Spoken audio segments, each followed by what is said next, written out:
So finally guys आज हम solo levelling season 5 को कंप्लीट एक्सप्लेन करने वाले हैं, इसलिए ये वीडियो थोड़ी सी बड़ी होगी। तो बिना किसी देरी करते हुए वीडियो को शुरू करते हैं। तो पिछले एपिसोड में हमने देखा था कि थॉमस आंद्रे ने डांसू को अपने यहाँ बुलाया होता है और डांसू के आते ही थॉमस आंद्रे इससे बोलता है कि तुम्हें जिनों से बिल्कुल भी पंगा नहीं लेना जब तक ये नेशनल कॉन्फ्रेंस खत्म नहीं हो जाती। डांसू इस पर कुछ बोलने की कोशिश करता है, लेकिन थॉमस इस पर अपनी उंगली पॉइंट करते हुए बड़े बैड तरीके से बोलता है कि मैंने तुम्हें बोलने को तो कहा ही नहीं। और ये देखकर डांसू वहाँ पर काफी ज्यादा डर जाता है। फिर वो ओके बोलकर वहाँ से चला जाता है और हमें दिखाया जाता है डांसू बड़े गुस्से से वहाँ से जा रहा होता है। अब आगे हमें यूएसए की बिल्डिंग को दिखाया जाता है, जहाँ पर काफी ज्यादा न्यूज रिपोर्टर आए होते हैं और वहाँ पर एक हंटर जिसका नाम लिनट होता है वो अपने असिस्टेंट के साथ वहाँ पर आया होता है और इन्हें देखकर वो सभी न्यूज रिपोर्टर इनकी फोटो लेने लगते हैं। और लिनट अपने असिस्टेंट से बोलता है कि आखिर यहाँ पर इतने ज्यादा न्यूज रिपोर्टर क्या कर रहे हैं। इस पर इसका असिस्टेंट इसे बताता है कि सर आज यहाँ पर कोरिया का वो हंटर आने वाला है जिसका नाम संग जिनू है। फिर वो दोनों थोड़ा सा आगे चलते हैं और उन्हें आगे चलकर जिनू नजर आता है और जिनू को देखकर इसका असिस्टेंट बोलता है कि सर डेविल का नाम लिया और डेविल यहीं पर ही मौजूद है। दरअसल जिनू इनसे पहले यहाँ पर पहुंच चुका था।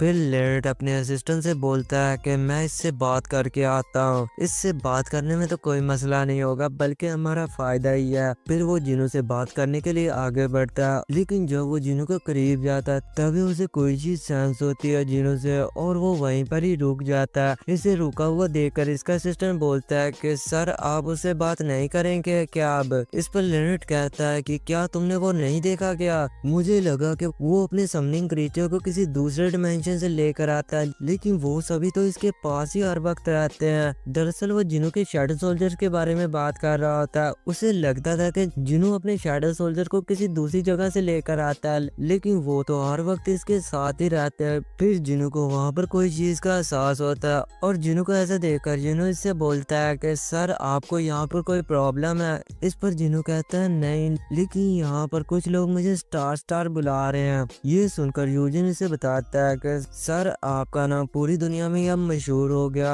और आपके फैंस आपसे ऑटोग्राफ लेना चाहते हैं, इसलिए वो सभी आपको स्टार बुला रहे हैं। फिर यूजिन अपने पास खड़े वो जिंजुल से पूछता है कि सर आप यहाँ पर क्या कर रहे हैं। इस पर जिंजुल से बताता है कि मैं हंटर संग का बॉडीगार्ड बनकर यहाँ पर आया हूँ। ये सुनकर यूजिन इसका मजाक उड़ाते हुए बोलता है कि क्या क्या आप यहाँ पर किस लिए आए थे। जिंजुल घबराते हुए बोलता है कि मैं बॉडीगार्ड बनकर यहाँ पर आया हूँ। फिर जिनू इनसे बोलता है कि यहाँ पर कुछ और लोग भी आए हुए हैं और हमें वहाँ पर क्या दिखाया जाता है कि एडम वाइट अपने असिस्टेंट्स के साथ वहाँ पर आया होता है और वो जिनू से बोलता है कि हंटर संग हम आपका ही इंतजार कर रहे थे। जिनू इन्हें देखकर बोलता है कि मिस्टर एडम वाइट क्या अब आप एशियन ब्रांच ऑफ ब्यूरो के लिए काम नहीं करते क्या अब। इस पर एडम हंसते हुए बोलता है कि हाँ मैं उनके लिए काम करता हूँ, लेकिन रिसेंटली अब मैं इंचार्ज हूँ जिस मैटर में आप इन्वॉल्व हैं हंटर संग। फिर एडम का एक असिस्टेंट जिनू को वहाँ से लेकर जाने लगता है और एडम जिनू से बोलता है कि मेरा असिस्टेंट इसे वहाँ पर होटल में छोड़ आएगा। जिनू भी इस पर कहता है कि यूनो तुम जिंजुल के पास ही रहना। इस पर यूनो ओके बोलता है और वो दोनों वहाँ से चले जाते हैं। इन दोनों के जाने के बाद एडम जिनू से बोलता है कि क्या आप चले यहाँ से सर। जिनू अपने मन में कहता है कि क्या ये मेरे डैड के बारे में कुछ बताना चाहते हैं मुझे। फिर एडम कहता है कि आपको घबराने की बिल्कुल भी जरूरत नहीं है हंटर संग, मैंने आपको पहले एक्सप्लेन कर दिया था कि यूनाइटेड स्टेट्स ऑफ ब्यूरो आपके बारे में क्या सोचती है सर। फिर वो दोनों बाहर जाने लगते हैं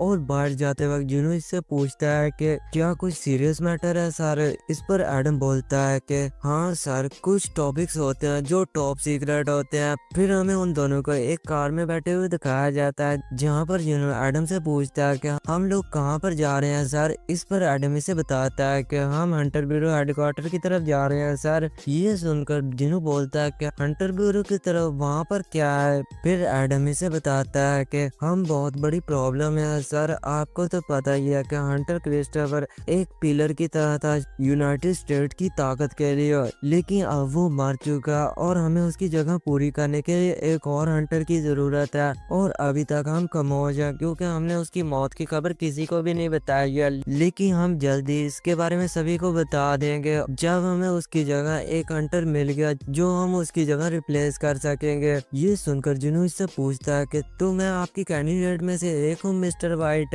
इस पर एडम अपना सर हिलाते हुए हाँ कहता है। फिर वो जिनू को कामिश और इसके माना क्रिस्टल की फोटो दिखाने लगता है और इसे बताता है कि ये इंसानी हिस्ट्री की सबसे खतरनाक वॉर थी और इस रेड को कोई भी नहीं भूल सकता है सर। कामिश द ड्रैगन, हम इसके रेयर स्टोन के लिए एक नया ऑनर ढूंढ रहे हैं सर, और आप इसके बारे में क्या सोचते हैं? क्या आपको ये ऑफर मंजूर है? जिनू ये सुनकर वहाँ पर कुछ भी नहीं बोलता और कहता है कि सर पीछे कर वो फोटो किसकी थी, मुझे वो फिर से फोटो देखनी है। एडम इस पर कहता है कि क्या ये फोटो कामिश की बॉडी की? इसे देखकर जिनू इनसे पूछता है कि क्या कामिश की बॉडी अभी भी हेडक्वार्टर में मौजूद है? इस पर एडम जैस कहता है और जिनू फिर एडम से बोलता है कि मुझे वहाँ पर ले जाए सर। ये सुनकर एडम वहाँ पर चौंक जाता है और बोलता है कि क्या सर? जिनू बोलता है कि मैं हंटर गिरोह को अपना टाइम दे रहा हूँ तो मैं इतना तो आपसे पूछ ही सकता हूँ। एडम कहता है कि वहाँ पर सिर्फ कुछ लोगों को जाने की इजाजत है और मैं भी वहाँ पर कभी भी नहीं गया हूँ, लेकिन मैं हंटर ब्यूरो के चेयरमैन से रिक्वेस्ट करूंगा कि आपको वहाँ पर जाने की इजाजत दे दे, लेकिन उससे पहले आपको थोड़ा सा इंतजार करना पड़ेगा ताकि मैं रिपोर्ट्स बना सकूं। इस पर जिन्नू ठीक है कहता है। फिर हमें हंटर ब्यूरो के चेयरमैन को दिखाया जाता है जिसका नाम डेविड होता है और वो एडम से बोलता है कि हंटर संग जिन्नू यहाँ पर है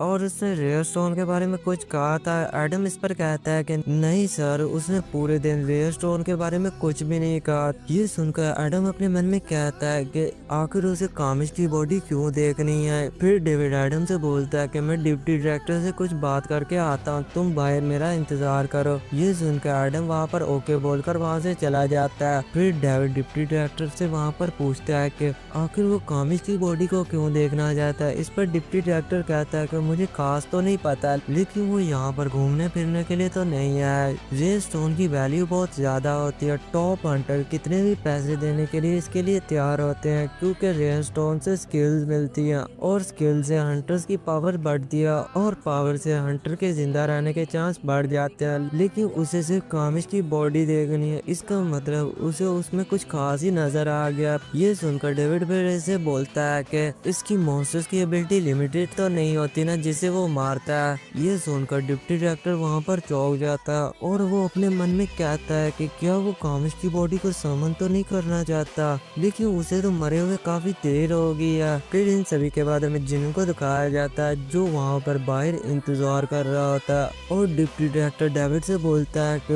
उसका प्लान कामिश की शैडो को समन करना है। ये सुनकर डेविड वहाँ पर चौंक जाता है और बोलता है कि क्या ये सच है, मैं उसे इस चीज की हरगिज़ इजाजत नहीं दूंगा। डिप्टी डायरेक्टर कहता है लेकिन सर अगर हमने उसकी रिक्वेस्ट को रिजेक्ट कर दिया तो हमें उसके साथ रिलेशनशिप बनाने में काफी ज्यादा दिक्कत आ सकती है। ये सुनकर डेविड अपने सर पर हाथ रख लेता है। फिर वो बोलता है कि ठीक है, मैं उसे खुद वहाँ पर लेकर जाऊंगा, मैं भी उसकी एबिलिटी को देखूं कि आखिर वो वहाँ पर क्या करता है। फिर एडम वाइट, जिनू और डेविड उस जगह की तरफ जाने लगते हैं और वहाँ जाते वक्त जिनू को हवा में मैजिकल एनर्जी महसूस हो रही होती है। फिर वो सभी उस गेट के अंदर चले जाते हैं जहाँ पर कामिश की बॉडी होती है और आप सभी देख सकते हैं कि कामिश की बॉडी कितनी बड़ी है और ये सभी इसके सामने कितने छोटे नजर आ रहे हैं। और डेविड जिनू को वहाँ पर बताता है कि इस मॉन्स्टर ने हमारे काफी ज्यादा लाइट हंटर्स को मार डाला और सिर्फ 5 नेशनल अथॉरिटी हंटर्स ने इसे खत्म कर दिया और इसका जो रेयर स्टोन है वो यहाँ पर पूरी बिल्डिंग को इलेक्ट्रिसिटी देता है।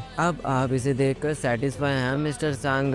जिनू फिर इन सभी से पीछे हटने को कहता है और फिर जिनू इसके पास जाता है और पास जाते जिनू बोलता है कि अब तुम लोग सिर्फ देखो और जिनू वहाँ पर अराइज बोलता है लेकिन वहाँ पर कुछ भी नहीं होता और जिनू का सिस्टम इसे नोटिफिकेशन देकर बोलता है कि आपकी शैडो एक्सट्रैक्शन फेल हो गया और सिर्फ 2 ही टाइम बचे हैं आपके पास। जिनू फिर से वहाँ पर अराइज बोलता है और जिनू के अराइज बोलते कामिश की शैडो इसकी बॉडी से काफी बेडस तरीके से बाहर आ जाती है। आगे हमें दिखाया जाता कामिश की शैडो निकलने के बाद वो जिनू से कहता है कि क्या तुमने मुझे समन किया the king of shadow monarch. और डेविड और वहाँ पर सभी लोग इसे देखकर शॉक हो जाते हैं। फिर कामिश इन्हें देखकर कहता है कि इंसान, मैं इंसानों को मार दूंगा। ये बोलकर वो वहाँ पर जो ग्लास की वॉल बनी होती है उस पर अपना हाथ मारता है जिससे वो ग्लास वहाँ पर टूटने लगती है। ये देखकर डेविड अपने मन में कहता है कि ये ग्लास भला कैसे टूट सकता है, ये ग्लास तो टॉप रैंक की हंटर के माना से मिलकर बना हुआ है। फिर कामिश की की शैडो इस ग्लास को तोड़कर बाहर आ जाती है और वो बाहर निकलकर इन पर अटैक करने वाली होती है। तभी जिनू वहाँ पर इसे रोक देता है और कहता है कि तुमसे वो एसेंस स्टोन काफी देर पहले ही निकाल दिया गया था, इसलिए अब तुम्हें रूलर्स के ऑर्डर को फॉलो करने की कोई जरूरत नहीं है। और ये देखकर सभी लोग काफी ज्यादा शॉक हो जाते हैं कि जिनू बीस की लैंग्वेज में कैसे बोल पा रहा है। फिर कामिश जिनू से कहता है कि तू मोनार्च ऑफ किंग की शैडो बनकर ऐसा महसूस होता है। मैं पहले सर्वेंट था स्लेव ऑफ ड्रैगन किंग का, लेकिन अब मैं आपके सामने अपना सिर झुकाता हूँ द न्यू मोनार्च। जिनू इसके सर पर अपना हाथ रखता है तो तुम स्लेव ऑफ ड्रैगन किंग के लिए भी काम करते रहे हो। कामिश इस पर कहता है हाँ मेरे किंग, मैं पहले सर्वेंट था किंग ऑफ बर्जर्क ड्रैगन का, जो मोनार्च ऑफ डिस्ट्रक्शन भी है। फिर जिन्हों अपने मन में कहता है कि मैं कभी नहीं सोच सकता था कि एक शैडो में इतनी ज्यादा ताकत भी हो सकती है। ये मेरे दूसरे शैडोज के मुकाबले काफी ज्यादा ताकतवर है, इसमें कोई शक नहीं है कि ये एक्स्ट्रा ऑर्डिनरी क्रिएचर है। और दूसरी तरफ मिस्टर डेविड और मिस्टर वाइट कामिश की टेल को ही देखकर काफी ज्यादा शौक होते हैं कि आखिर इसकी इतनी बड़ी टेल है। फिर जिन्हों अपने मन में कहता है कि the king of dado, monarch of shadow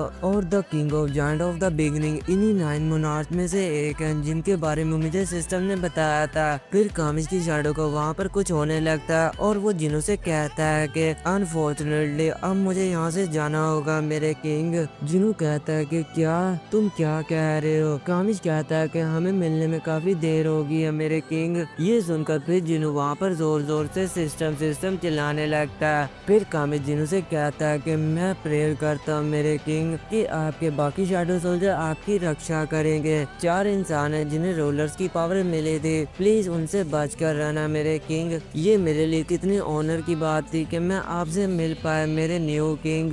ये बोलकर कामिश की शैडो फिर से उसकी बॉडी के अंदर चली जाती है। फिर जिन्हों को वहाँ पर नोटिफिकेशन भी आ जाता है कि आपकी शैडो को मरे हुए काफी वक्त हो गया था, इसलिए वो अपनी बॉडी में वापस जा चुकी है। और ये देखकर जिन्हों भी वहाँ पर समझ जाता है कि अब दोबारा शैडो सेक्शन करने का कोई मतलब नहीं है। फिर जिन्हों मिस्टर वाइट के पास आता है और कहता है कि मिस्टर वाइट यहाँ पर जितनी भी चीजें टूटी हैं उनकी कोज मैं आपको जल्दी ही दे दूंगा। इस पर मिस्टर वाइट ठीक है कहते हैं। फिर जिन्हों वहाँ से जाने लगता है और मिस्टर वाइट और मिस्टर डेविड बस जिन्हों को जाते हुए देख रहे होते हैं। फिर जिन्हों वहाँ पर एक दीवार पर जोरदार पंच मारता है जिससे वो दीवार टूट जाती है और हम जिन्हों के फेस से ये अंदाजा लगा सकते हैं कि इससे वो बिल्कुल भी ठीक नहीं है। फिर हमें होटल का सीन दिखाया जाता है जहाँ पर मिस्टर जिन्हों को देखकर इससे पूछते हैं कि आप मेरी कॉल का जवाब क्यों नहीं दे रहे थे मिस्टर सांग। जिन्होंने बताता है कि मैं जहाँ पर गया था वहाँ पर फोन के सिग्नल नहीं आ रहे थे। फिर मिस्टर जो इनसे और भी पूछते हैं कि आपने यूनो को कहीं पर देखा है। दरअसल जब से आप गए वो भी मुझे नहीं दिखाई दिया। जिन्हों इस पर कहता है कि आखिर तुम क्या कहना चाहते हो मिस्टर संग, आपने यूनो को खुद ही कहा था कि मेरे ब्यूरो में इंतजार करना। जिन्हों कहता है कि तुम क्या कहने की कोशिश कर रहे हो, मैं तो अभी अभी वापस आया हूँ। फिर मिस्टर वाइट जिन्हों को बताते हैं कि यूनो जहाँ पर विजिट था अब वो वहाँ पर नहीं है। फिर मिस्टर चुल कहते हैं कि ये ठीक नहीं है, स्वेज गिल्ड से एक हंटर आया था,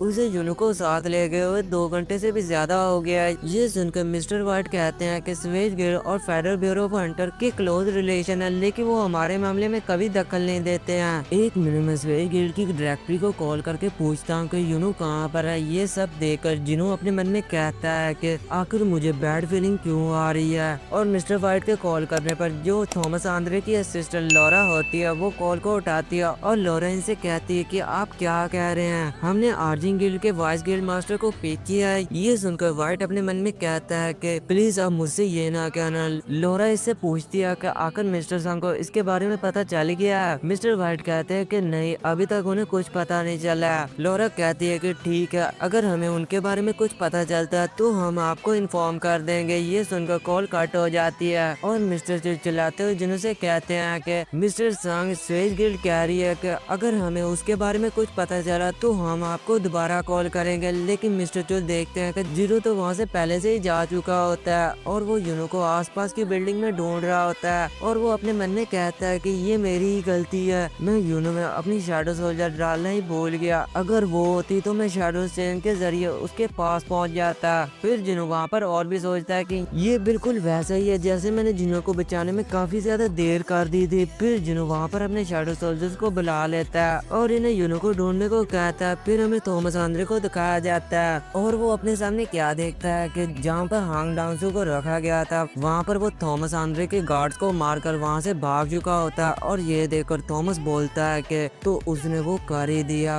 फिर वो दीवार पर जोरदार पंच मारते हुए कहता है कि हांग डांसू जल्दी उसे ढूंढो इससे पहले कि उसे जिनू ढूंढ ले। फिर हमें जिनू को दिखाया जाता है जो काफी बुरी हालत में पड़ा हुआ होता है और ये देखकर डांसू वहाँ पर मुस्कुरा रहा होता है। आगे हमें जिनू को एक बिल्डिंग पर दिखाया जाता है जहाँ पर वो अपने नीचे वाली बिल्डिंग्स को देख रहा होता है और वो अपने मन में कहता है कि क्या वो यूनू को शहर से बाहर लेकर चले गए हैं। लेकिन यूनू तो एक ई रैंक हंटर है, एक आम इंसान तो उसे कभी नहीं किडनैप कर सकता है। फिर जिनू को वहाँ पर वो जिंजिल की वो बात याद आती है जब उन्होंने कहा था कि यूनू को स्वेज गेट से एक बंदा लेकर गया था, कहीं वो हांग डांसू तो नहीं जो हांग डांसू का छोटा भाई है। वो मेरे अमेरिका आने का इंतजार कर रहा था और शायद उसे अपनी भाई की मौत के पीछे का सच भी पता चल गया होगा क्योंकि उस वक्त डेंजर में सिर्फ हम दोनों ही बचकर निकले थे। फिर हमें पास के सीन को दिखाया जाता है जहाँ पर जिनू के हांग डांसू को मारने से पहले हांग डांसू इससे कहता है कि मेरा भाई जरूर आएगा और तुमसे मेरी मौत का बदला लेगा। और ये सोचकर जिनू अपने मन में कहता है कि मैं यकीन से कह सकता हूँ कि हांग डांसू को यही लग रहा होगा कि उसके भाई को मैं नहीं मारा है। फिर जिनू को वो जिंजिल की वो बात याद आती जब उसने जिनू को वार्न किया था और हांग डांसू से बचने को कहा था और यही सोचकर जिनू गुस्से से वहाँ पर कहता है कि अगर जिनू को हांग डांसू नहीं किडनैप किया तो मैं उसे नहीं छोड़ूंगा। फिर हमें थॉमस आंद्रे को दिखाया जाता है जो अपने असिस्टेंट से कहता है कि तू हांग डांसू के बारे में अभी कोई खबर नहीं पता चली ना। इस पर इसके असिस्टेंट से कहता है कि नहीं सर अभी उसके बारे में कुछ पता नहीं चला। फिर थॉमस अपने मन में कहता है कि उसे अपनी जिंदगी की कोई परवाह नहीं है। हांग डांसू एक ऐसा हंटर है, उसमें इतनी ताकत तो है कि वो संग जुनों से खुद को डिफेंस कर सकता है, लेकिन वो इतना लापरवाह कैसे हो सकता है कि वो ऐसे कदम को उठाए जिसमें उसकी जान जाने का भी खतरा है। शायद मैं अपने हंटर्स के बीच ज्यादा ही काइंड हूँ। ये सभी बातें सोचकर फिर थॉमस लॉरा को कॉल करके इससे पूछता है कि उसके बारे में कुछ पता चला लॉरा, जिस पर लॉरा इसे बताती है कि सर मैंने हंटर ब्यूरो की रिकॉर्डिंग इस्तेमाल की थी जिसमें मैंने मिस्टर हांग के पिछले महीने के मूवमेंट्स को एनालाइज किया, जिसमें मुझे पता चला कि वो 3 मरतबा किसी अनप्लान लोकेशन पर गया था। ये सुनकर थॉमस इससे कहता है कि वो रिकॉर्डिंग मुझे सेंड करो ताकि मैं वहाँ जाकर उस हरामखोर का पता लगा सकूं। ये सुनकर लॉरा इस पर ठीक है कहती है। फिर जब वो कॉल काटने वाली होती है तभी थॉमस इससे पूछता है कि बाय द वे लॉरा तुमने हंटर ब्यूरो को रिकॉर्डिंग देखने देने के लिए कैसे कन्विंस किया। इस पर वो थॉमस को बताती है कि मैंने वहाँ जाकर उनसे बोला था कि अगर वो हांग डांसू को जल्दी से जल्दी नहीं ढूंढ पाए तो तुम्हारे और संग जुनू का हमारे बीच क्लैश हो जाएगा। ये सुनकर वहाँ पर गिल्ड के सभी मेंबर वहाँ पर इधर उधर दौड़ने लगते हैं और डायरेक्टर अपने पास खड़े असिस्टेंट से पूछता है कि तमाम 100 मेंबर अब थॉमस आंद्रे के साथ जाने वाले हैं। इस पर वो असिस्टेंट से बताता है कि सर अभी अभी आज की रेड के शेड्यूल्स को कैंसिल कर दिया गया है और तमाम हंटर वहाँ जाने वाले हैं। ये सुनकर वो डायरेक्टर अपने मन में कहता है कि सेवेज गिल्ड के तमाम मेंबर वहाँ जाने वाले हैं, वो भी थॉमस आंद्रे के एक ऑर्डर पर। पता नहीं अब आगे क्या होने वाला है। फिर हमें उसी फैक्ट्री को दिखाया जाता है जहाँ पर यूनू को रखा गया होता है और इसे देखते हुए हांग डांसू के साथी वहाँ पर इससे पूछते हैं कि तुम्हें यकीन तो है ना ये बिल्कुल ठीक है। हाँ ये अभी बिल्कुल ठीक है, अभी तक तो मैंने इसके साथ कुछ किया ही नहीं है, मुझे बस सिर्फ इससे एक चीज जाननी है। वैसे तो मेरे गिल्ड मास्टर ने मुझे जिनू से पंगा लेने से मना किया है, लेकिन इतने अच्छे मौके को भला मैं कैसे छोड़ सकता हूँ क्योंकि उसके अलावा सिर्फ एक यही बंदा जो मेरे सवाल का जवाब दे सकता है। चलो जल्दी से मेरे सवाल का जवाब दे तब मैं तुझे प्यार से यहाँ से जाने दूंगा कि मेरे भाई को जिनू ने ही मारा था ना। लेकिन बेचारे जिनू को इन लोगों ने इतनी बुरी तरह मारा होता है कि वो वहाँ पर बेहोश हो चुका होता है और इसे होश में लाने के लिए डांसू जिनू के पेट पर एक जोरदार पंच मारता है। फिर डांसू का साथी इससे कहता है कि मुझे यकीन नहीं होता कि ये अभी तक जिंदा है, अगर कोई आम बंदा होता तो वो अब तक मारा जा चुका होता। डांसू इस पर कहता है कि आम तौर पर इतनी मार खाने के बाद लोग सच बता ही देते हैं। इस पर मैं भी इसकी बहादुरी की तारीफ करता हूँ, लेकिन मैं ये देखना चाहता हूँ कि ये कब तक अपनी जुबान को बंद रखता है। फिर वो यूनू का सर जोर से दीवार पर मारते हुए कहता है कि देख मेरी बात सुन, तुझे मारने का मेरा कोई प्लान नहीं है, तू मेरे साथ खड़े बंदे को देख ही रहा है ना, वो एक हीलर है, ये तुझे चुटकियों में हील कर देगा और मैं तुझे प्यार से यहाँ से जाने दूंगा। बस मेरे एक सवाल का मुझे जवाब दे दे कि आखिर उस दिन डेंजर में क्या हुआ था। फिर यूनू वहाँ पर कुछ बोलने की कोशिश करता है और ये देखकर डांसू कहता है कि हाँ बोल, आखिर तू क्या कहना चाहता है। लेकिन यूनू अपनी मिडिल फिंगर दिखाते हुए इसे गाली देता है। ये देखकर डांसू गुस्से में आकर जोर से इसका सर पीछे दीवार पर मारता है। ये सब देखकर इसके साथ वाले साथी इससे कहता है कि आराम से मिस्टर हंग, मैं नहीं चाहता कि कुछ पैसों की खातिर मैं एक मर्डर में इन्वॉल्व हो जाऊं। डांसू कहता है कि तुम्हें फिक्र करने की बिल्कुल भी जरूरत नहीं है, ये इतनी जल्दी नहीं मरने वाला है। वैसे मिस्टर हंग, तुम्हें अब थोड़ा सा आराम कर लेना चाहिए। डांसू कहता है कि अबे तू क्या बोल रहा है, अभी तो मैंने सिर्फ शुरू किया है। फिर तभी ऐसा बोलते हुए उसे वहाँ पर किसी के होने का एहसास होता है और वो उसकी तरफ ही देखता है और वो क्या देखता है कि वहाँ पर एक और मॉन्स्टर की शैडो होती है। और इसे देखते हुए डांसू अपनी जैकेट उतारते हुए अपने साथियों से पूछता है कि एक और मॉन्स्टर, कहीं यहाँ पर आसपास कोई डेंजर ब्रेक हुआ है। इस पर इसका एक साथी कहता है कि ये कितना अजीब लग रहा है, मुझे लग रहा है शायद ये यहाँ पर तुमसे फाइट करने के लिए आया है। ये सुनकर डांसू कहता है कि मेरे पास खेलने का बिल्कुल भी टाइम नहीं है। ये बोलकर वो इस पर अपना पंच मारने के लिए जाने लगता है। तभी वो और मॉन्स्टर वहाँ पर बोलता है एक्सचेंज। इसके बाद हमें कोरिया का सीन को दिखाया जाता है जहाँ पर जिनू की मदर और सिस्टर टीवी देख रही होती हैं और टीवी देखते हुए जिनू की मॉम जिना से कहती है कि पता नहीं इस वक्त जिनू क्या कर रहा होगा। और इनके साथ बीरू भी होता है और ये सुनकर वो अपने मन में कहता है कि ओ मेरे किंग की मॉम, मेरे किंग को कुछ नहीं हो सकता, वो जल्दी यहाँ पर वापस आ जाएंगे। फिर वहाँ पर जिनू को टीवी पर दिखाया जा रहा होता है और इसे देखकर जिनू की मॉम जिना से कहती है कि जिना देखो तुम्हारा भाई टीवी पर आ रहा है। जिना कहती है ओ सच में क्या? बीरू ये देखकर कहता है कि मेरे किंग। तभी बीरू को वहाँ पर कुछ खतरनाक सा एहसास होता है जिसे फील करके बीरू डर से वहाँ पर कांप रहा होता है। फिर हमें फ्यूरिंग गिल्ड को दिखाया जाता है और इनके गिल्ड का मास्टर इनसे कहता है कि दोस्तों कुछ दिनों में काफी ज्यादा डेंजर्स ओपन हुए हैं, इसलिए हमें शहर घूमते हुए ये मेक श्योर करना होगा कि कोई मुसीबत में तो नहीं है ना। ये सुनकर वहाँ पर सभी मेंबर इस पर ठीक है कहते हैं। फिर वो सभी वहाँ से जाने लगते हैं। तभी यूता को वहाँ पर अपनी बॉस की शैडो मूव होती दिखाई देती है और इसे देखकर वो वहाँ पर शॉक हो जाता है। इसकी आवाज सुनकर इसका बॉस इससे पूछता है कि आखिर तुम्हारे साथ क्या मसला है यूता। जिस पर यूता इसे बताता है कि बॉस मुझे आपकी शैडो अभी हिलती हुई नजर आई। यूता मैंने तुमसे कितनी बार कहा है कि पीकर यहाँ पर मत आया करो। नहीं बॉस मैं बिल्कुल सच बोल रहा हूँ, मैंने कोई ड्रिंक नहीं की है। लेकिन इसकी बातों को इग्नोर करके वो वहाँ से जाने लगता है। फिर इसके बाद हमें थॉमस आंद्रे की कार को दिखाया जाता है जहाँ पर थॉमस अपने असिस्टेंट से कार रोकने को कहता है, लेकिन वो असिस्टेंट मना करते हुए कहता है कि सर यहाँ पर गाड़ी नहीं रोक सकती है। मैंने कहा गाड़ी रोक। शिट वो वहाँ तक पहुँच चुका होगा।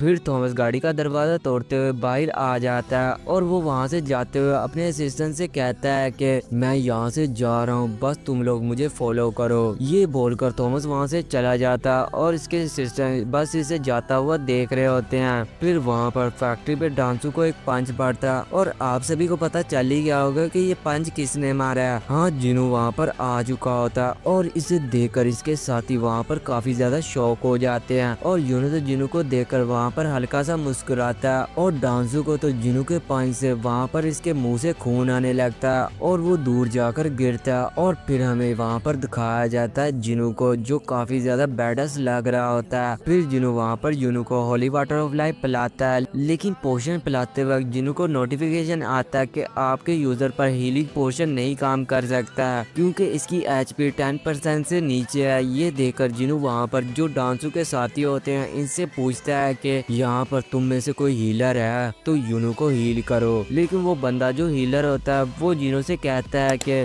अरे भाई हमसे कोरिया में बात मत कर, हमें कुछ समझ नहीं आ रही है। फिर वहाँ पर हान डांसू आ जाता है और वो इन्हें बताता है कि वो तुमसे कह रहा है कि तुम में से कोई इस बच्चे को हील करो, ये हमारे पहली मुलाकात है संग जिनू। लेकिन जिनू इसके सवाल का कोई जवाब नहीं देता और कहता है कि मैं आखिरी बार पूछ रहा हूँ हील करो यूनू को। इस पर वो हीलर बोलता है कि नहीं भाई पहले तुम्हें मेरे बॉस को कन्विंस करना होगा तब मैं इसे हील करूंगा। ये सुनकर जिनू इसके फेस को पकड़कर वहाँ पर लोहे की रॉड में इसे मारता है। फिर जिनू इसके साथ वाले साथी से पूछता है कि क्या तुम एक हीलर हो। लेकिन वो बंदा डरते हुए बोलता है कि हे डांगसू तुमने तो कहा था कि इस चीज में कोई खतरा नहीं है, तो ये संग जिनू इसमें कहां से इन्वॉल्व हो गया। जिनू इस पर कहता है कि मैं तुमसे क्या पूछ रहा हूँ, क्या तुम हीलिंग मैजिक कर सकते हो। इस पर वो बंदा नहीं कहता है। ये सुनकर जिनू अपनी कमांडर स्किल से इसे नीचे जमीन में गाड़ देता है। फिर वहाँ पर डांसू आकर जिनू से पूछता है कि क्या तुमने मेरे भाई को मारा था या नहीं। फिर यूनो जिनू से वहाँ पर बोलता है कि सर जरा बच कर रहना, ये बंदा हांग डांसू का छोटा भाई है। ये सुनकर जिनू कहता है कि अब तुम्हें आगे बोलने की और कोई जरूरत नहीं है। फिर हांग डांसू जिनू के पास आते हुए बोलता है तुम ही हो ना जिसने मेरे भाई के साथ उस स्क्वाड को खत्म किया था।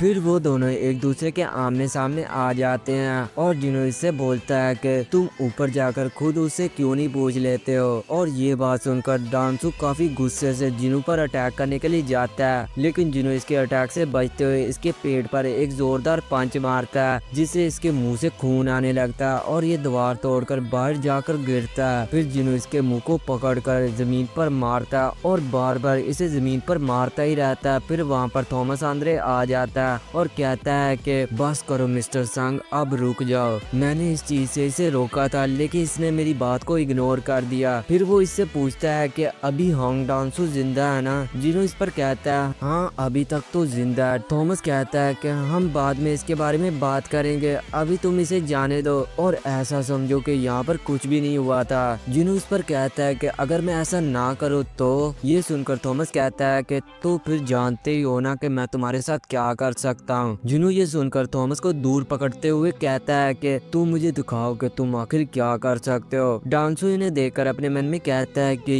यस मैं यही चाहता था, अब तुम्हारे पास कोई रास्ता नहीं है हंटर संग, क्योंकि अब इस फाइट में थॉमस आंद्रे भी इन्वॉल्व हो गया है, जल्दी खत्म कर दो इसे गिल्ड मास्टर। और थॉमस जिनू से कहता है कि तुम नहीं जानते हो कि मैं कौन हूँ। जिनू इस पर कहता है कि इससे कोई फर्क नहीं पड़ता कि तुम आखिर कौन हो। ये सुनकर थॉमस अपने मन में कहता है कि इसे मेरे बारे में पता भी है, तभी ये मुझसे फाइट करना चाहता है। फिर थॉमस जिनू को अपने पास्ट के बारे में बताता है कि बचपन में मैं एक पुअर फैमिली का हिस्सा था, मेरे घर के आसपास चोर डाकू रहते थे, उस वक्त मेरे पास कोई ताकत नहीं थी, लेकिन फिर मुझे इस यूनिवर्स से एक खास ताकत मिली जिससे मैंने वहाँ के सभी चोरों को मार डाला। फिर आगे चलकर मैं अपनी पावर्स को बढ़ाने लगा और मैं एक दिन बन गया नेशनल लेवल हंटर और मैं अपनी पावर से लोगों की मदद करता हूँ और वायलेंस को खत्म करता हूँ। ये बोलकर फिर वो जिनू पर अटैक करने के लिए जाता है। फिर हमें दिखाया जाता है थॉमस आंद्रे की गिल्ड के सभी बंदे वहाँ पर आ गए होते हैं जहाँ पर जिनू और आंद्रे की फाइट हो रही होती है। फिर वहाँ पर एक जोरदार धमाका होता है और हमें दिखाया जाता है कि उल्टा थॉमस जिनू के पंच से बाहर आ गया होता है। ये देखकर इसके मेंबर इसके पास आने लगते हैं, लेकिन थॉमस इन्हें अपने पास आने से रोकता है और वो फिर से जिनू के पास जाने लगता है। वहीं दूसरी तरफ जिनू अदरीज को यूनो को हॉस्पिटल छोड़ने को कहता है। ये कहकर फिर वो काजल के ऊपर बैठकर वहाँ से चला जाता है और फिर थॉमस आंद्रे और जिनू के शैडो सोल्जर आमने सामने होते हैं। आगे थॉमस आंद्रे जिनू से कहता है कि अभी भी वक्त है, मुझसे माफी मांग ले, मैं तुझे प्यार से यहाँ से जाने दूंगा। लेकिन इस बार जिनू इसे अपनी मिडिल फिंगर दिखाते हुए कहता है कि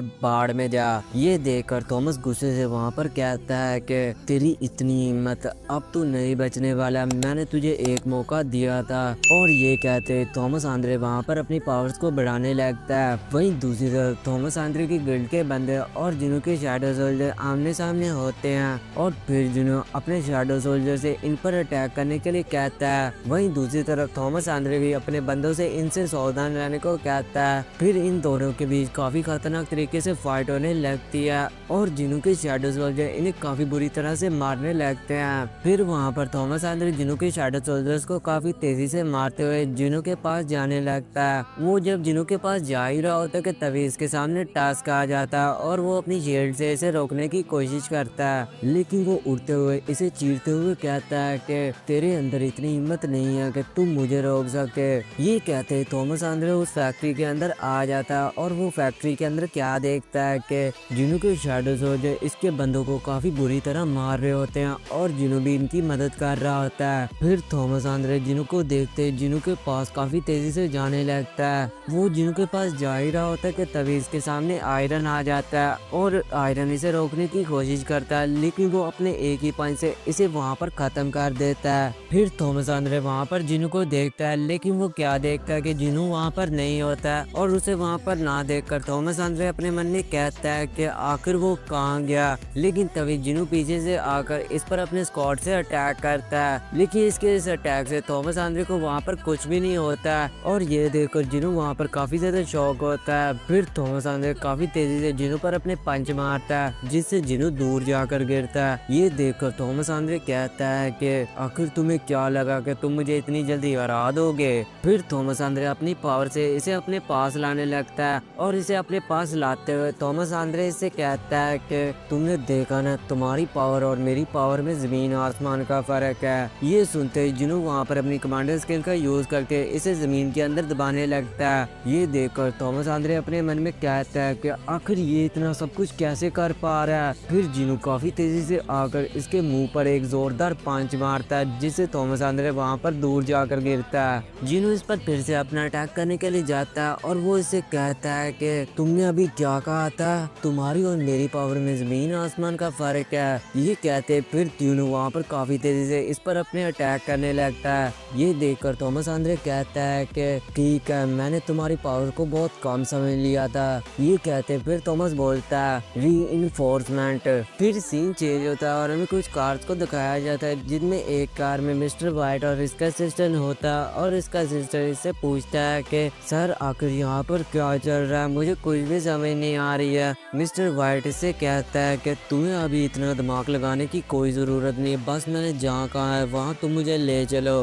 ये सुनते इसका असिस्टेंट इससे कहता है कि सर अगर आप मुझे कुछ नहीं बताएंगे तो मैं आपकी मदद भला कैसे कर सकता हूँ। इसके इतने कहने पर मिस्टर वाइट इसे बताते हैं कि थॉमस आंद्रे उन 4 लोगों में से है जिन्हें रूलर्स की पावर मिली है और वो उन 5 हंटर्स में भी है जो कॉमिक्स की रेड में बच गए थे, जिन्हें बाद में नेशनल लेवल हंटर का टाइटल मिला था। इसलिए थॉमस आंद्रे है 4थे नेशनल लेवल हंटर। फिर हमें वहाँ पर थॉमस आंद्रे को दिखाया जाता है, जिसके पूरे जिस्म में एक शील्ड टाइप कुछ बन जाता है, जिसे देखकर जिनू वहाँ पर काफी ज्यादा शॉक हो जाता है। फिर वो इस पर अपना अटैक करने के लिए जाता है, लेकिन थॉमस अपने पंच से इस पर अटैक करता है। जिनू इसके अटैक से तो बच जाता है, लेकिन वहाँ की जमीन पूरी तरह से ही टूट जाती है। फिर थॉमस इस पर अपनी स्किल का यूज करता है, जिससे इसके हाथ पे एक गोला टाइप कुछ बन जाता है और ये देखकर इसकी गिल्ड का एक बंदा वहाँ के सभी लोगों को दूर हटने को कहता है। फिर वहाँ पर जिनू के जो शैडो सोल्जर होते हैं वो इस गोले के अंदर आने लगते हैं। ये देखकर जिनू अपने मन में कहता है कि आखिर ये क्या चीज है, ये तो मुझे ब्लैक होल की तरह लग रही है, इस पर तो मेरी कमांडर अथॉरिटी स्किल भी कोई काम नहीं आएगी। फिर वहाँ पर काफी बड़ा धमाका होता है और वहाँ पर थॉमस आंद्रे के अलावा बाकी सब कुछ खत्म हो जाता है। फिर थॉमस आंद्रे वहाँ पर जिनू को देखते हुए कहता है कि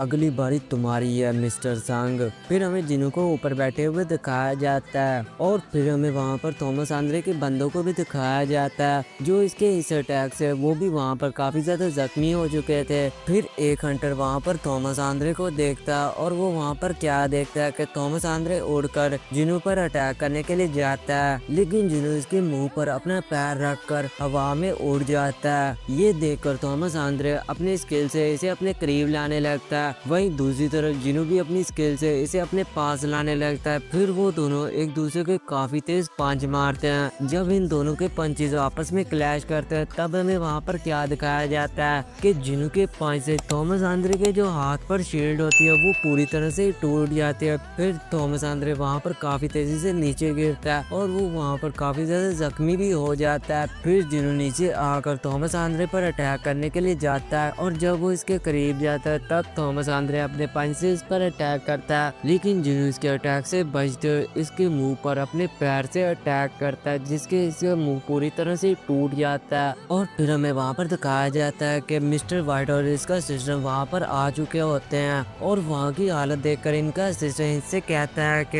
ये तो इम्पॉसिबल है, इतना ज्यादा मानव, क्या 2 मॉन्स्टर आपस में लड़ाई कर रहे हैं। फिर वो वहाँ पर 2 बंदों को लड़ते हुए देखते हैं और इन्हें देखते हुए मिस्टर वाइट अपने असिस्टेंट से पूछते हैं कि आखिर यहाँ पर क्या चल रहा है। तभी इनका असिस्टेंट इन्हें बताता है कि नहीं सर, थॉमस आंद्रे और जिनू की फाइट हो रही है। ये देखते हुए इसका असिस्टेंट से पूछता है कि अब हमें क्या करना चाहिए मिस्टर वाइट। इस पर मिस्टर वाइट इसे कहते हैं कि हमें इन्हें रोकना होगा वरना यहाँ पर सब कुछ तबाह हो जाएगा। फिर हमें वहाँ पर जिनू को दिखाया जाता है जो काफी जोर जोर के थॉमस आंद्रे के चेहरे पर अपने पंचेस मार रहा होता है और जिनू से पंचेस खाते हुए थॉमस आंद्रे कहता है कि आखिर ये कैसे हो सकता है, एक मेज टाइप हंटर इतना ताकतवर कैसे हो सकता है, क्या अब मैं इससे हार मानने वाला हूँ, ये नहीं हो सकता, मैं अभी इससे हार नहीं मान सकता हूँ। ये कहते हुए फिर थॉमस आंद्रे उठते हुए बोलता है कि मैं ग्रेट थॉमस आंद्रे हूँ, मैं इतनी जल्दी नहीं हार मानने वाला हूँ। लेकिन जिनू पीछे से इसके सिर पर अटैक करते हुए कहता है कि मैंने तुमसे पहले भी कहा था कि मुझे कोई फर्क नहीं पड़ता कि तुम कौन हो। फिर जब जिनू इस पर अटैक करने वाला होता है तभी मिस्टर वाइट इसे वहाँ पर रोक देते हैं और कहते हैं कि बस करो मिस्टर संग। लेकिन जिनू लगातार इसके चेहरे पर अपने पंचेस मारता है, जिससे थॉमस एंड्रे के जो चेहरे पर शील्ड होती है वो पूरी तरह से टूट जाती है। फिर जब जिनू इसके फेस पर अपना आखिरी पंच मारने वाला होता है तभी थॉमस एंड्रे वहाँ पर बोलता है अब बस करो, मैं अपनी हार मानता हूँ। ये सुनते ही मिस्टर वाइट अपने मन में कहते हैं कि आखिर ये कैसे हो सकता है, ग्रेट थॉमस एंड्रे जिनू से हार मान रहा है। मैंने कभी नहीं सोचा था कि एक हंटर इन्हें इतना ज्यादा जख्मी कर सकता है। फिर वो जल्दी से वहाँ पर एक हीलर को इन्हें हील करने को कहता है और वो हीलर इन्हें हील करते हुए कहता है कि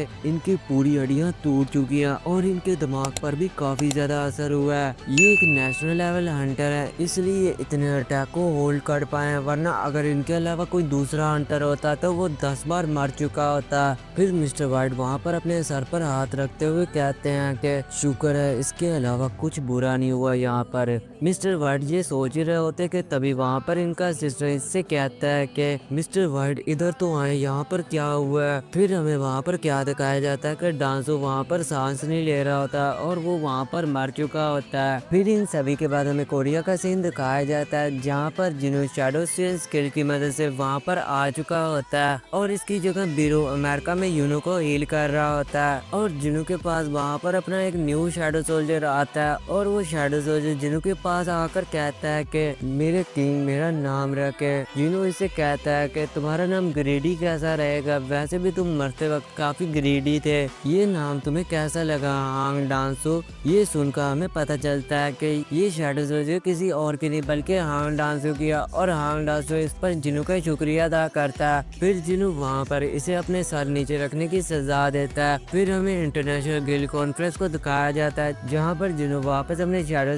स्किल की मदद से आ चुका होता है और इसके साथ डिप्टी डायरेक्टर भी होता है। जिनू वहाँ जाते वक्त डिप्टी डायरेक्टर से पूछता है कि आखिर यहाँ पर इतने रिपोर्टर क्यों आए हैं। इस पर डिप्टी डायरेक्टर इसे बताता है कि सर कल जो आपने काम किया था उसके बारे में सबको पता चल गया, इसलिए सब लोग यहाँ पर आपका इंटरव्यू लेने के लिए आए हैं। फिर डिप्टी डायरेक्टर वहाँ पर जिनू को एयर पीस देता है जिससे जिनू वहाँ पर कॉन्फ्रेंस में सभी बातों को अच्छी तरह समझ सके। फिर जिनू वहाँ पर कॉन्फ्रेंस में आ जाता और वहाँ पर काफी अलग अलग नेशनल लेवल हंटर भी होते हैं और एस रैंक हंटर भी होते हैं और वहाँ पर चाइना का नेशनल लेवल हंटर भी आया होता है। और फिर हमें लास्ट में दिखाया जाता है जिनू को। आगे जिनू के वहाँ पर आने से वहाँ पर सभी लोग जिनू की बातें करने लगते हैं कि ये वही हंटर है ना जिसने थॉमस एंड्रे को कल हराया था। लेकिन जिनू को इनकी बातों का घंटा भी फर्क नहीं पड़ता और वो अपनी जगह पर जाकर बैठ जाता है। फिर वहाँ पर स्टेज पर एक डॉक्टर आता और वो वहाँ पर सभी से कहता है कि मेरा नाम डॉक्टर ब्लेज है। आप सभी को मालूम ही होगा कि कुछ दिनों से कुछ ज्यादा ही गेट्स ओपन हो रहे हैं और काफी ज्यादा मात्रा में इन गेट से काफी ज्यादा मॉन्स्टर्स निकल रहे हैं। लेकिन आप में से काफी लोगों को ये नहीं मालूम होगा कि कुछ दिनों से आसमान में कुछ अनयूजुअल एक्टिविटी देखने को मिली है जो हमारे एटमॉस्फेयर से काफी ज्यादा मात्रा में माना को ऑब्जॉर्व किए जा रहा है। ये माना से बिल्कुल डिफरेंट है, इसलिए हमने इसका नाम अभी के लिए मैजिक स्फीयर रखा है। फिर वहाँ पर स्क्रीन पर एक नक्शा अपीयर होता है और इस नक्शे को दिखाते हुए वो डॉक्टर इन्हें बताता है कि ये वो जगह है जहाँ पर ये अनयूजुअली एक्टिविटी देखने को मिली है। 9 कंट्रीज है जहाँ पर ये ज्यादा मात्रा में देखने को मिली है और सबसे ज्यादा ये अनयूजुअल एक्टिविटी साउथ कोरिया में देखने को मिली है। ये सुनकर वहाँ पर सभी लोग जिनू की तरफ देखने लगते हैं और कहते हैं कि ये कंट्री तो संग जिनू की है ना।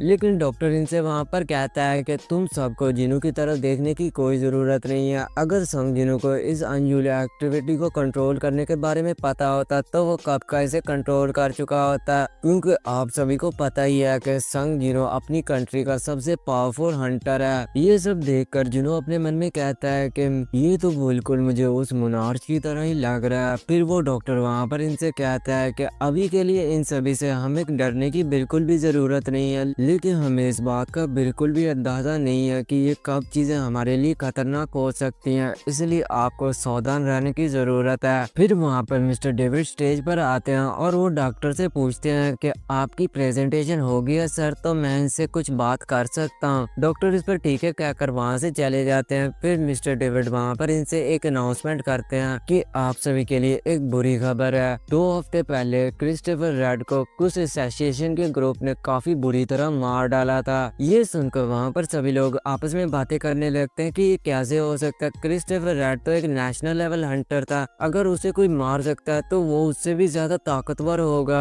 और ये भी हो सकता है कि क्रिस्टोफर रेड को मारने वाला और कोई नहीं, यहाँ पर बैठा हुआ एक हंटर जिसने कल थॉमस आंद्रे को हराया था वो भी हो सकता है। ये सभी बातें कर फिर वो सभी जिनू की तरफ ही देखते हैं। फिर मिस्टर डेविड वहाँ पर क्रिस्टोफर रेड की डेड बॉडी की तस्वीरें इन्हें वहाँ पर दिखाते हैं और इनसे वहाँ पर कहते हैं कि हमें एक बंदे पर शक है जो ऐसा कर सकता है। फिर वो उस बंदे की वहाँ पर इन्हें तस्वीर दिखाते हैं और ये बंदा और कोई नहीं बल्कि जिनू के डैड होते हैं। और जिनू भी वहाँ पर ये देखकर काफी ज्यादा शौक होता है, लेकिन वो वहाँ पर कोई रिएक्शन नहीं देता है। फिर हमें 2 बंदों को वहाँ पर दिखाया जाता है जो अपने मन में कहते हैं कि ये बंदे की शक्ल मुझे थोड़ी थोड़ी यहाँ पर बैठे एक हंटर की तरह लग रही है। वो सभी जिनू की तरफ ही देखने वाले होते हैं, लेकिन जिनू इनके पीछे ही बैठा होता है और जिनू के ऑरे से वो दोनों वहाँ पर फ्रीज हो जाते हैं और वो जिनू को पीछे देखने की हिम्मत तक नहीं कर पाते। फिर जिनू वहाँ पर अपने मन में कहता है कि आखिर मेरे फादर ही क्यों। फिर जिनू को वहाँ पर कामिश की वो बात याद आती है जब कामिश ने इससे कहा था कि मेरे किंग 4 इंसान ऐसे जिन्हें रूलर्स की पावर मिली है, उनसे जरा बच कर रहना मेरे किंग। ये सोचकर फिर जिन्हों वहाँ पर कहता है कि आखिर रूलर्स ने क्यों एक बीस्ट को मेरे फादर के रूप में भेजा। फिर मिस्टर डेविड वहाँ पर इनसे कहते हैं कि ये मॉन्स्टर हमें अमेरिका के गेट पर मिला था।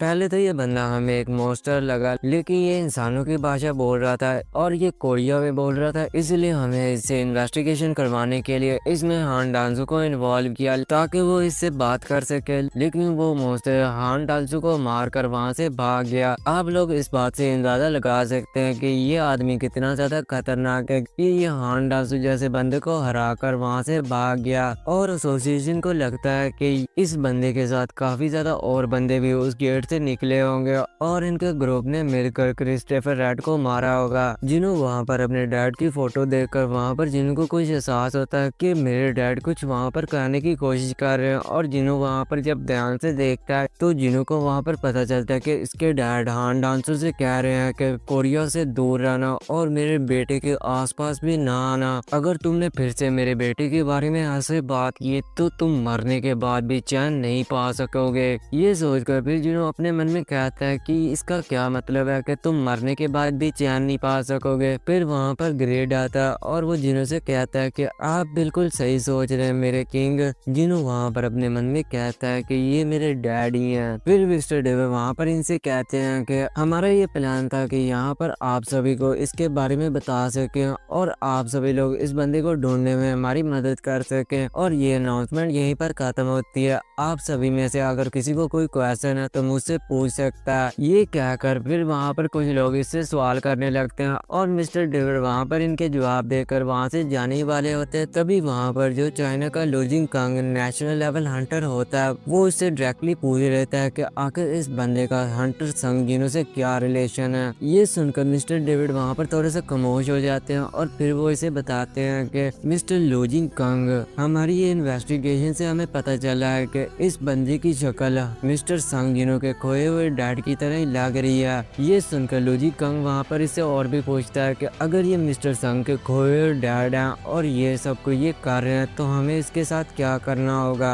जिन्हों इससे वहाँ पर कहता है कि हंटर्स को पूरी आज़ादी है मॉन्स्टर्स को मारने की और अगर ये एक मॉन्स्टर है तो मैं इसे नहीं छोड़ूंगा। लूजिंग कांग वहाँ पर इससे कहता है कि अगर ये एक मॉन्स्टर ना हो के तुम्हारे डैड हुए तो फिर तुम क्या करोगे। ये सुनकर जिन्हों को वहाँ पर अपने दोस्तों की पास्ट की बातें याद आने लगती हैं और फिर वो वहाँ पर इससे कहता है कि अगर ये मेरे डैड हुए तो मैं अपनी फैमिली को प्रोटेक्ट करूंगा और इस दुनिया में कितने भी हंटर्स हैं उन्हें मैं नहीं छोड़ूंगा। ये बोलकर फिर वहाँ पर मीटिंग खत्म हो जाती है और वहाँ पर सभी बंदे जाने लगते हैं। मिस्टर वाइट जिन्हों से कहते हैं कि आप ये सब कुछ सच कह रहे थे जो आपने मीटिंग में कहा। जिन्हों कहता है कि हाँ तो फिर क्या हुआ। मिस्टर वाइट वहाँ पर हंसते हुए जिन्हों से कहते हैं कि इस तरह की बात 500 हंटर्स के बीच कहना है, ये सिर्फ 2 ही हंटर्स कर सकते हैं, एक तो आप हैं। जिन्हों इससे पूछता है तो फिर दूसरा कौन है। मिस्टर वाइट इसे बताते हैं कि दूसरा वो है जो अभी हॉस्पिटल में पड़ा हुआ है। ये सुनकर जिन्हों को वहाँ पर पता चल जाता है कि ये थॉमस आंद्रे की बात कर रहे हैं। फिर वहाँ पर चाइना का जो लूजिंग कांग होता है वो जिनू के पास आता है और जिनू से वहाँ पर कुछ कहने लगता है, लेकिन जिनू को वहाँ पर कोई समझ नहीं आती है।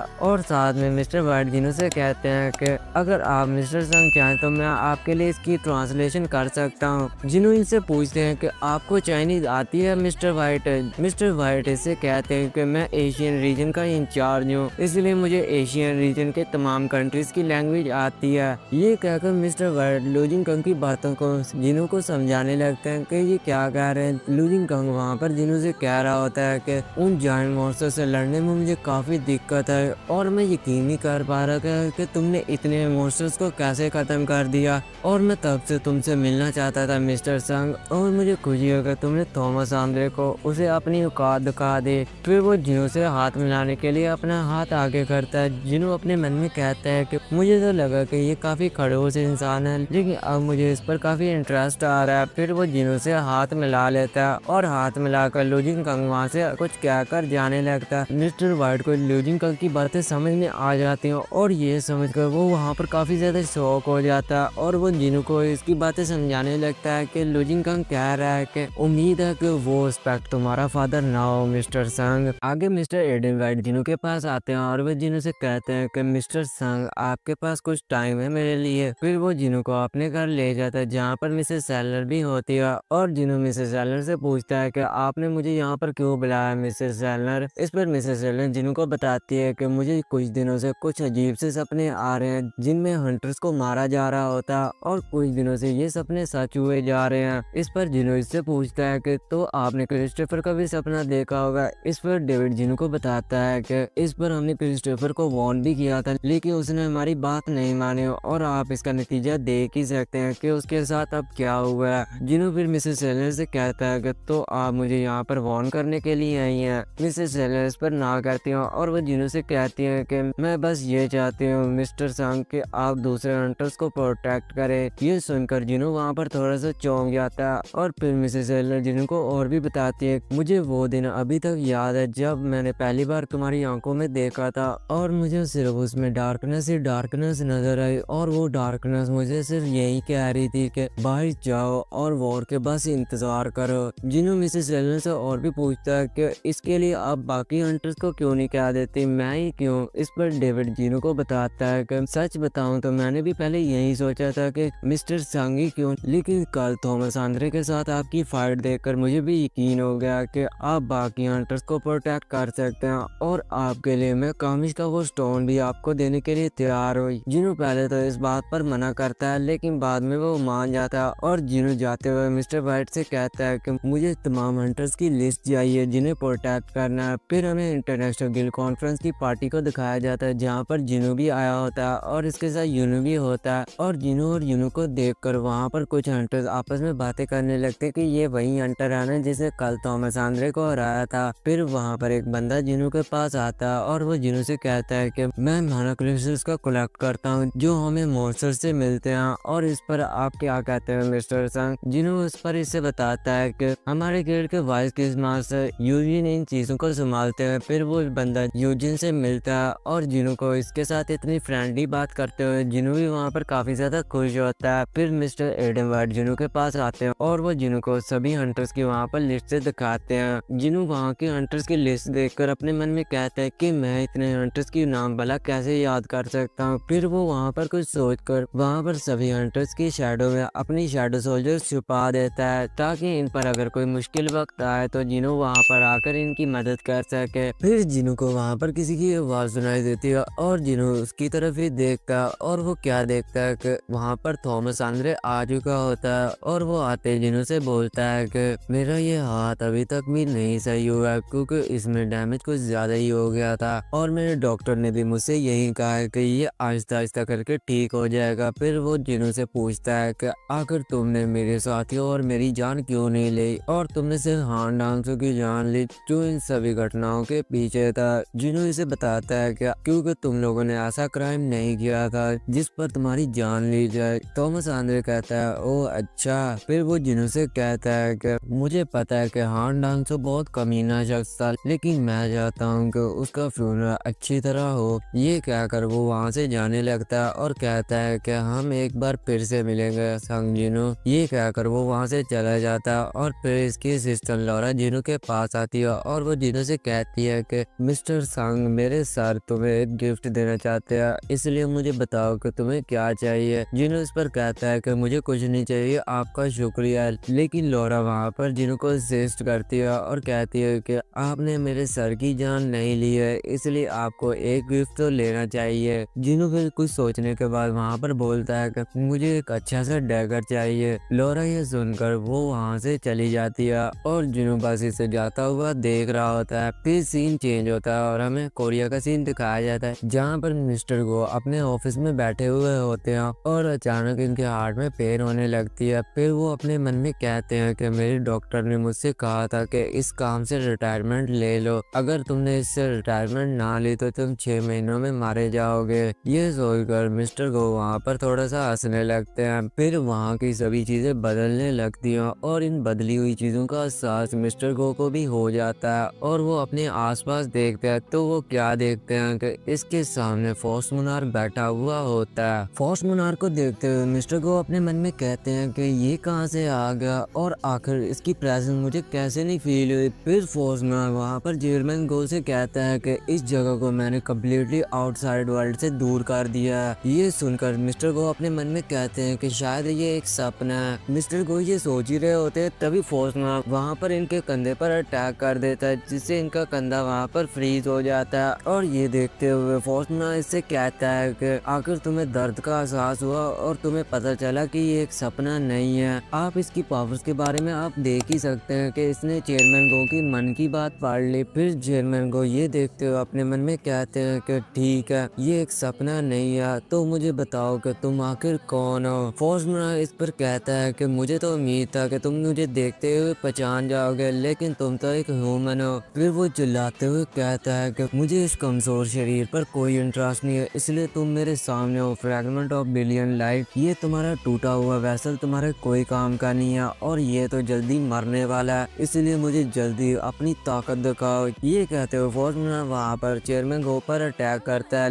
लेकिन चेयरमैन गो वहाँ पर इसे अपनी असली ताकत दिखाते हैं और वहाँ पर इसके अटैक को दूर भेज देते हैं और कहते हैं कि अब तुम देखोगे ग्रेट फ्रैगमेंट ऑफ लाइट की असली ताकत। मैं काफी इम्प्रेस हुआ कि तूने इस ऑफिस को दूसरे डिमेंशन में भेज दिया। फिर फॉस मुनार चेयरमैन गो से वहाँ पर कहता है कि मैं तुम्हें लंबे समय से ढूंढ रहा था, लेकिन मैंने कभी नहीं सोचा गया कि तुम इस टूटे हुए वेसल में मुझे मिलोगे। हम लोगों ने तुम्हारे पूरे 7 वेसल्स को ढूंढ लिया और हमने 2 को तो मार भी दिया और अब तुम्हारी बारी है फ्रैगमेंट ऑफ लाइट। ये सुनकर चेयरमैन गो वहाँ पर चिल्लाते हुए कहते हैं कि तू आकर देख लो मोनार्च ऑफ फ्रॉक। फिर वहाँ पर फॉस मुनार अपनी आई से चेयरमैन गो पर अटैक करता है, लेकिन चेयरमैन गो इसकी आइस से बचते हुए इसकी आइस को वहाँ पर तोड़ देते हैं और फिर वो इस पर एक खतरनाक पंच मारते हैं। लेकिन फॉस मुनार इनके अटैक से बच गए, इन पर अपने स्क्वाड से अटैक करता है, लेकिन चेयरमैन गो इसके स्क्वाड से भी बच जाते हैं और फिर वो अपनी पंच से इसके स्क्वाड को वहाँ पर तोड़ देते हैं। फिर इन दोनों में काफी खतरनाक फाइट होने लगती है और फाइट करते करते चेयरमैन गो एक जगह बैठ जाते हैं और वो अपने मन में कहते हैं कि मेरी ये लिमिट है, अब मैं क्या करूं। फॉस मुनार ये देखकर कहता है कि अब तुम्हारी कैपेसिटी खत्म होगी वेसल, तुम काफी डिसअपॉइंट हो रहे होगे फ्रैगमेंट ऑफ लाइट। ये कहते हो फॉस मुनार तेजी से चेयरमैन गो के पास आता और अपनी स्क्वाड चेयरमैन गो के अंदर घुसा देता है, जिससे चेयरमैन गो के मुंह से वहाँ पर खून आने लगता है। फिर फॉस मुनार वहाँ पर कहता है कि अब तुम्हें नया वेसल ढूंढने में 1 या 2 साल तो लग ही जाएंगे, लेकिन उस वक्त तक ये दुनिया बचेगी नहीं और हम इस दुनिया पर कब्जा कर लेंगे। तुम्हारी ये बहुत बड़ी गलती थी कि तुमने इस दुनिया को प्रोटेक्ट करने का सोचा। ये सुनकर चेयरमैन गो वहाँ पर हंसते हैं और इसकी स्क्वाड को पकड़कर कहते हैं कि तुम क्या सोच रहे थे कि मैं बिना कोई रीजन के तुमसे फाइट कर रहा था। मेरा ये प्लान था कि तुम्हें यहाँ पर लेकर आऊं। ये सुनकर फॉस मुनार को वहाँ पर कुछ समझ नहीं आती कि चेयरमैन को क्या बोल रहे हैं। फिर चेयरमैन को अपने फायर मैजिक से इस पर अटैक करते हैं, लेकिन फॉस मुनार इनके अटैक से बच जाता है और वो कहता है कि ये तुम्हारा सबसे पावरफुल मूव था, अगर ये ऐसा है तो फिर तुम मुझे कभी भी नहीं हरा सकते हो। चेयरमैन को वहाँ पर हंसते हैं और जहाँ पर इन्होंने अटैक किया था वहाँ पर वो शीशा टूट जाता और ये देखते हुए फॉस मुनार कहता है कि अब क्या, तुम्हें क्या लगता है कि इससे सब कुछ बदल जाएगा। फिर चेयरमैन गो के अंदर से वहाँ पर एक शैडो आंट निकलती है और वो शैडो आंट इस टूटे हुए शीशे से बाहर बाहर निकल जाती है। ये देखते हुए फोस्मा कहता है कि एक शैडो आंट मेरा भला क्या ही बिगाड़ लेगी। फिर फोस्मा अपने मन में सोचता है कि क्या वो उसके पास तो नहीं जा रही। ये सोचते हुए फोस्मा तेजी से भागते हुए उस आंट की तरफ जाने लगता है और वो उस भागती आंट की तरफ अपना अटैक करता है। लेकिन तभी वहाँ पर एक जोरदार धमाका होता है और वहाँ पर जिनो अपनी शैडो चेन स्किल की मदद से आ जाता है और वो इसकी स्क्वाड को अपने हाथ से रोक देता है। फिर वो फोस्मा की गर्दन पकड़कर कहता है कि आखिर तुम क्या हो, एक आई सेल्फ। फिर फोस्मा अपनी आइस की मदद से जिनो का हाथ वहाँ पर फ्रीज कर देता है, लेकिन जिनो अपनी डैगर की मदद से वहाँ पर अपना हाथ छुड़ा लेता है। और फिर फोस्मा जिनो से कहता है कि आज के लिए बस इतना ही, हम दोबारा जरूर मिलेंगे। तुम्हें नहीं लगता कि तुम्हें पहले उस इंसान को बचाना चाहिए? ये कहते हुए फोस्मा अपनी उंगली ऊपर करता है और जिनो उसकी तरफ ही देखता है और जिनो वहाँ पर क्या देखता है कि चेयरमैन गो वहाँ पर जख्मी पड़े होते हैं और वो वहाँ पर मरने की हालत में होते हैं। फोस्मा चेयरमैन गो को दिखाते हुए जिनो से कहता है कि अब तुम्हारे पास दो चॉइस हैं, या तुम मुझसे फाइट कर लो या तुम उस इंसान को बचा लो। ये कहते हुए वो अपनी स्क्वाड चेयरमैन गो की तरफ फेंकता है। जिनो वहाँ पर अपनी कमांडर स्किल से इसे रोकने की कोशिश करता है, लेकिन इस पर जिनो के कमांडर स्किल का कोई असर नहीं होता। फिर जिनो खुद ही जाकर अपनी स्क्वाड निकाल कर इस स्क्वाड को वहाँ पर चेयरमैन गो को लगने से पहले इसे वहाँ पर रोक लेता है। फिर फोस्मा वहाँ पर अपना पोर्टल खोलता है और वो वहाँ से जाने वाला होता है। तभी जिनो वहाँ पर अपनी सारी डैगर्स निकाल लेता है और वो इस पर अपना अटैक करता है, जिससे जिनो का एक डैगर फोस्मा के कंधे पर जाकर लग जाता है। और फोस्मा जाते हुए जिनो से कहता है कि हम दोबारा जरूर मिलेंगे शैडो मोनार्च, और अगली बार मैं तुमसे इस चीज का जरूर बदला लूंगा। ये कहकर वो वहाँ से चला जाता है। फिर जिनो चेयरमैन गो के पास जाकर बैठ जाता है और वो चिल्लाते बीरू को वहाँ पर बुलाता है। बीरू भागकर जिनो के पास आ जाता है और जिनो वहाँ पर बीरू को चेयरमैन गो को हील करने को कहता है। बीरू वहाँ पर चेयरमैन गो को हील करने की कोशिश करता है, लेकिन थोड़ी देर बाद वो जिनो से कहता है कि मेरे कीलिंग मैजिक इन पर काम नहीं कर रहा है। फिर जिनो वहाँ पर अपना होली वाटर ऑफ लाइफ निकालता है और वो अपने मन में कहता है कि इससे जरूर काम बन जाएगा, लेकिन चेयरमैन गो जिनो पर हाथ रखते हुए कहते हैं कि अब इसकी कोई जरूरत नहीं है मिस्टर संग, मेरे लिए यही बहुत है कि तुम मेरे लिए यहाँ पर आए। कुछ दिनों बाद तुम्हें एक डिसीजन लेना पड़ेगा मिस्टर संग, लेकिन मैं उस वक्त चाहता हूँ कि तुम सिर्फ ह्यूमैनिटी की साइड लो। मैं हमेशा से यही चाहता था कि मैं तुम्हारे साथ लड़ूं मिस्टर संग, लेकिन मुझे कभी ऐसा मौका ही नहीं मिला। मैं हमेशा अपनी कमजोर सी बॉडी को ही संभालता रहा। मुझे पता है कि मेरे पास ज्यादा टाइम नहीं है, लेकिन मुझे खुशी है कि मैं तुम्हारे साथ हूँ मिस्टर संग, और मुझे यकीन है कि मेरे जाने के बाद तुम इंसानों की जरूर हिफाजत करोगे।